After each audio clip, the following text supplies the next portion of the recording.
Welcome to Roughing the Pundit. I'm TJ Carpenter. And this weekend, the Rams and the Cowboys played in the most watched primetime game on Fox ever. That means that more people than at any point in human history got to witness the Cowboys be totally outclassed by a team that is bigger, stronger, and more attractive than they are. Most of the losers can build off of what they did in the postseason. Look, the Colts just had a bad day. They still have Andrew Luck. The Chargers got patrioted. That's a technical football term. Look it up. And the Eagles just lost in a really competitive game. The Cowboys had their fundamental identity as a football team totally exposed as inadequate and stupid. And how are the Cowboys going to respond to this revelation? By making absolutely no changes to their coaching staff and not going after any high-profile free agents during the offseason. But hey, look, at least they traded away their first-round pick, so they won't be able to make any upgrades in the draft either.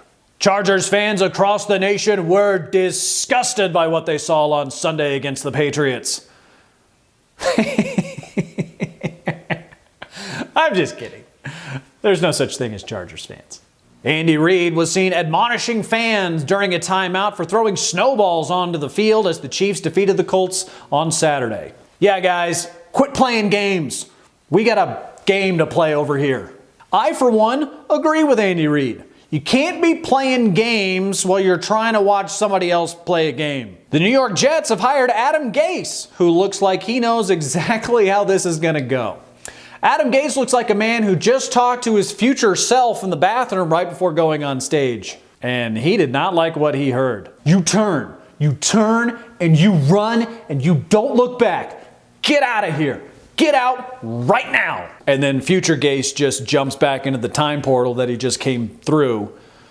And yes, that time portal was in the toilet. Get out of there, Adam.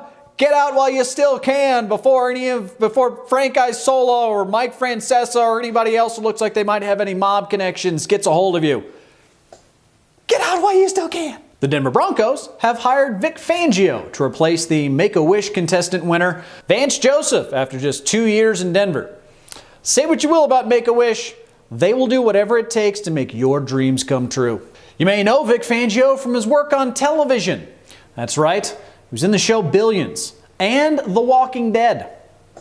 Coincidentally, rumor has it that that's his new nickname around the Broncos training facility. The Walking Dead. Is Vance Joseph some kind of mediocre coach hydra?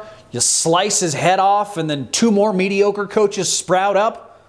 What happens when you cut open Vic Fangio? Does Jim Schwartz respawn like this is a Fortnite battle?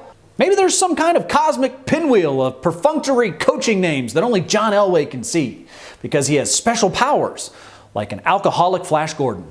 Who will save the universe? Why, a professional quarterback, of course.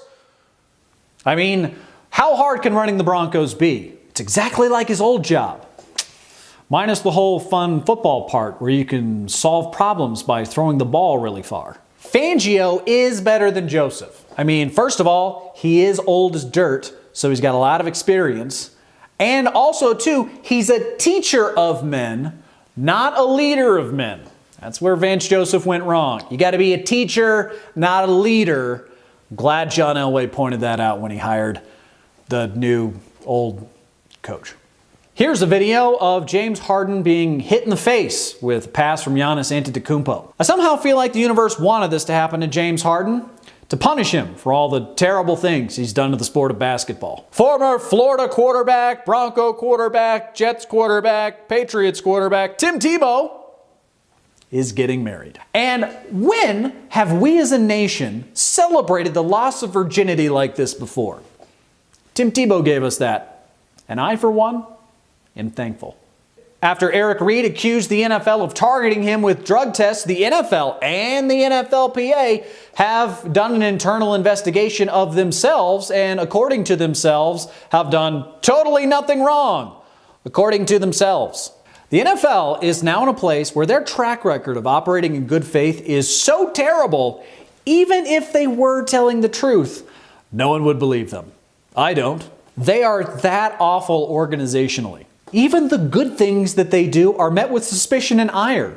Play 60? That's just a way to distract us from all the concussions and CTE that your players go through. You're trying to impress moms and tell them that your kid's going to be okay, even though deep down you know their brain is going to be mush before 40 if they set foot in the National Football League. But hey, the league is built atop distrust and violence.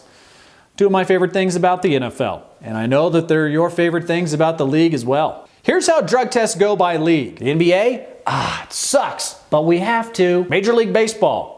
Look, we tried not to for a really long time, but finally we caved to the pressure. The NFL? Anytime we can oppress the players and make their lives more difficult and engender animosity and resentment, we're going to do it.